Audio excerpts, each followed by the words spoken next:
Suicide Mouse, also known as Suicide Mouse Davii, is one of the most infamous creepypastas on the internet. Tells the story of a disturbing lost Mickey Mouse cartoon supposedly created in the 1930s. The animated footage begins with Mickey walking, with a morose expression, however, with no soundtrack. But soon things begin to change. Sound starts to play in the background. It begins with a rhythmic tapping, then what the source describes as a murmur. It wasn't a language, but more like a gurgled cry.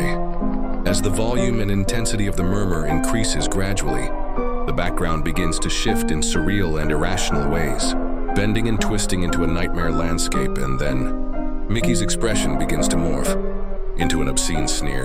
By the 7th minute, the gurgled cry becomes an anguished scream, and Mickey's face continues to warp into a rictus of horror, his eyes and mouth enlarging, while buildings around him began to crumble, collapse and burn all around him. By the 8th minute of the footage, Mickey is running frantically, his face twisted into a horrific visage, while the screaming reaches a painful pitch.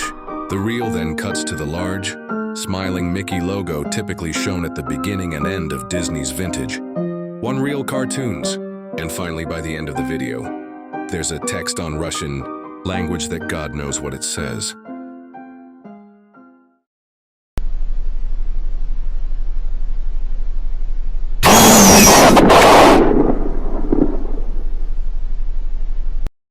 Follow for more.